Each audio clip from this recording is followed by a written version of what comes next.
नमस्कार दोस्तों, हमारे चैनल रियल फैक्ट सनातन में आपका फिर से स्वागत है। आज के दौर में अधिकांश लोग मानव मूल्यों के ह्रास के लिए कलयुग को जिम्मेदार मानते हैं। ऐसे में जब भी कभी इस तरह की बातें सामने आती हैं, तो लोग कहते हैं कि ये सारा कलयुग का प्रभाव है। पर क्या आप जानते हैं कि हमारे धर्म शास्त्रों में कलयुग के अंत के बारे में भी कहा गया है। ऐसे में इस कलयुग का अंत कब होगा, ये बात हर कोई जानना चाहता है। इस संबंध में पंडित सुनील शर्मा का कहना है कि कलयुग के अंत के संबंध में सनातन धर्म के कई ग्रंथों में इसके लक्षणों के बारे में बताया गया है। पुराणों में लिखा है कि जो व्यक्ति, संगठन या समाज वेद विरुद्ध आचरण कर धार्मिक और सांस्कृतिक एकता को खंडित करेगा, उसका आने वाले समय में समूल नाश हो जाएगा। पुराण के जानकार मानते हैं कि जैसे जैसे कलयुग आगे बढ़ेगा, वैसे वैसे भारत की गद्दी पर वेद विरोधी लोगों का शासन होने लगेगा। ये ऐसे लोग होंगे जो जनता से झूठ बोलेंगे और अपने कुतर्कों द्वारा एक दूसरे की आलोचना करेंगे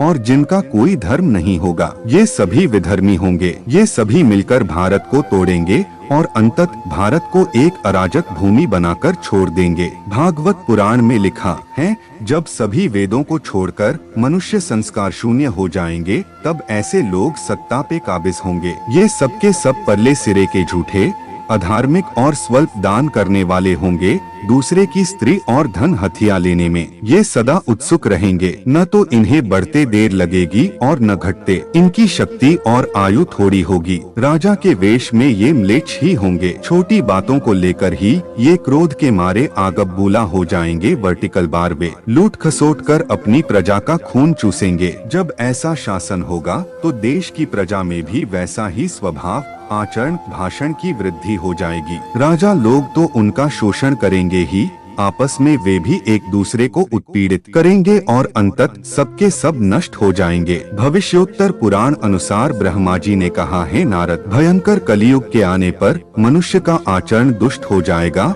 और योगी भी दुष्ट चित्त वाले होंगे। संसार में परस्पर विरोध फैल जाएगा और विशेषकर राजाओं में चरित्रहीनता आ जाएगी। देश देश और गांव गांव में कष्ट बढ़ जाएंगे। संत जन दुखी होंगे। अपने धर्म को छोड़कर लोग दूसरे धर्म का आश्रय लेंगे। देवताओं का देवत्व भी नष्ट हो जाएगा और उनका आशीर्वाद भी नहीं रहेगा। मनुष्यों की बुद्धि धर्म से विपरीत चलती जाएगी। महर्षि व्यास जी के अनुसार कलयुग में मनुष्यों में वर्ण और आश्रम संबंधी प्रवृत्ति नहीं होगी। वेदों का पालन कोई नहीं करेगा। कलयुग में विवाह को धर्म नहीं माना जाएगा। शिष्य गुरु के अधीन नहीं रहेंगे। पुत्र भी अपने धर्म का पालन नहीं करेंगे। कोई किसी भी कुल में पैदा क्यों न हुआ हो, जो बलवान होगा वही कलयुग में सबका स्वामी होगा। सभी वर्णों के लोग कन्या बेचकर निर्वाह करेंगे। कलयुग में जो भी किसी का वचन होगा वही शास्त्र माना जाएगा। कलयुग में थोड़े से धन से मनुष्यों में बड़ा घमंड होगा। स्त्रियों को अपने केशों पर ही रूपवती होने का गर्व होगा। कलयुग में स्त्रियां धनहीन पति को त्याग देंगी। उस समय धनवान पुरुष ही स्त्रियों का स्वामी होगा। जो अधिक देगा उसे ही मनुष्य अपना स्वामी मानेंगे। उस समय लोग प्रभुता के ही कारण संबंध रखेंगे। द्रव्य राशि घर बनाने में ही समाप्त हो जाएगी। इससे दान पुण्य के काम नहीं होंगे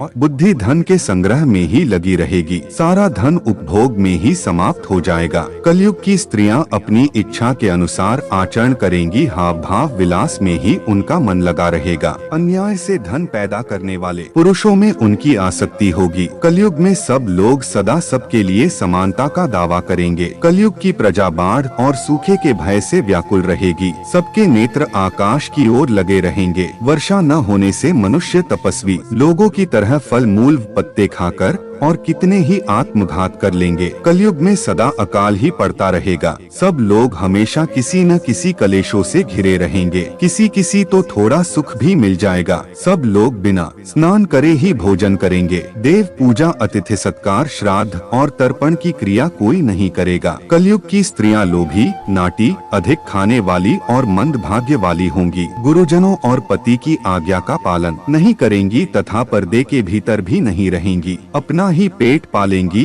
क्रोध में भरी रहेंगी, देह शुद्धि की ओर ध्यान नहीं देंगी तथा असत्य और कटु वचन बोलेंगी। इतना ही नहीं, वे दुराचारी पुरुषों से मिलने की अभिलाषा करेंगी। कलयुग आने पर राजा प्रजा की रक्षा न करके बल्कि करके बहाने प्रजा के ही धन का अपहरण करेंगे। अधम मनुष्य संस्कारहीन होते हुए भी पाखंड का सहारा लेकर लोगों ठगने का काम करेंगे। उस समय पाखंड की अधिकता और अधर्म की वृद्धि होने से लोगों की आयु कम होती चली जाएगी। उस समय 5, 6 अथवा 7 वर्ष की स्त्री और 8, 9 या 10 वर्ष के पुरुषों से ही संतान होने लगेंगी। घोर कलयुग आने पर मनुष्य 20 वर्ष तक भी जीवित नहीं रहेंगे। उस समय लोग मंदबुद्धि, व्यर्थ के चिन्ह धारण करने वाले, बुरी सोच वाले होंगे। लोग ऋण चुकाए बिना ही हड़प लेंगे और जिसका शास्त्र में कहीं विधान नहीं है, ऐसे यज्ञों का अनुष्ठान होगा। मनुष्य अपने को ही पंडित समझेंगे और बिना प्रमाण के ही सब कार्य करेंगे। तारों की ज्योति फीकी पड़ जाएगी, 10 दिशाएं विपरीत होंगी। पुत्र पिता को व बहुएं सास को काम करने भेजेंगी। कलयुग में समय के साथ साथ मनुष्य वर्तमान पर विश्वास करने वाले, शास्त्र ज्ञान से रहित, दंभी और अज्ञानी होंगे। जब जगत के लोग सर्वभक्षी हो जाएं, स्वयं ही आत्मरक्षा के लिए विवश हो तथा राजा उनकी रक्षा करने में असमर्थ हो जाएंगे, तब मनुष्यों में क्रोध लोभ की अधिकता हो जाएगी। श्रीमद् भागवत के 12 स्कंध में कलयुग के धर्म के अंतर्गत श्री सुखदेव जी परीक्षित जी से कहते हैं, ज्यों ज्यों घोर कलयुग आता जाएगा, त्यों त्यों उत्तरोत्तर धर्म, सत्य, पवित्रता, क्षमा, दया, आयु, बल और स्मरण शक्ति का लोप होता जाएगा। कलयुग के अंत के समय बड़े बड़े भयंकर युद्ध होंगे। भारी वर्षा, प्रचंड आंधी और जोरों की गर्मी पड़ेगी। लोग खेती काट लेंगे, कपड़े चुरा लेंगे, पानी पीने का सामान और पेटियां भी चुरा ले जाएंगे। चोर अपने ही जैसे चोरों की संपत्ति चुराने लगेंगे। हत्यारों की भी हत्या होने लगेगी। लोगों की आयु भी कम होती जाएगी। यह भी कहा जाता है कि कलयुग में एक समय ऐसा आएगा जब सभी पुरुष स्त्रियों के अधीन होकर जीवन व्यतीत करेंगे। पाप का बोलबाला चारों ओर होगा। मनुष्य सात्विक जीवन की जगह तामसी जीवन जीने में विश्वास करेगा। कलयुग के 5000 साल बाद गंगा नदी सूख जाएगी और पुनः वैकुंठ धाम लौट जाएगी। जब कलयुग के 10,000 वर्ष हो जाएंगे, तब सभी देवी देवता पृथ्वी छोड़कर अपने धाम लौट जाएंगे। इंसान पूजन कर्म, व्रत, उपवास और सभी धार्मिक काम करना बंद कर देंगे। एक समय ऐसा आएगा कि जमीन से अन्न उपजना बंद हो जाएगा और पृथ्वी जलमग्न हो जाएगी। इसके बाद कलयुग के अंत में जिस समय कल की अवतार अवतरित होंगे, उस समय मनुष्य की परम आयु केवल 20 या 30 वर्ष होगी। जिस समय कल की अवतार आएंगे, तब मनुष्य की लंबाई काफी घट चुकी होगी। प्रियो मित्रों, आपको हमारी आज की ये वीडियो कैसी लगी, नीचे कमेंट करके जरूर बताएं और ऐसी ही आध्यात्मिक और धार्मिक जानकारी के लिए सब्सक्राइब करें हमारा YouTube चैनल रियल फैक्ट सनातन।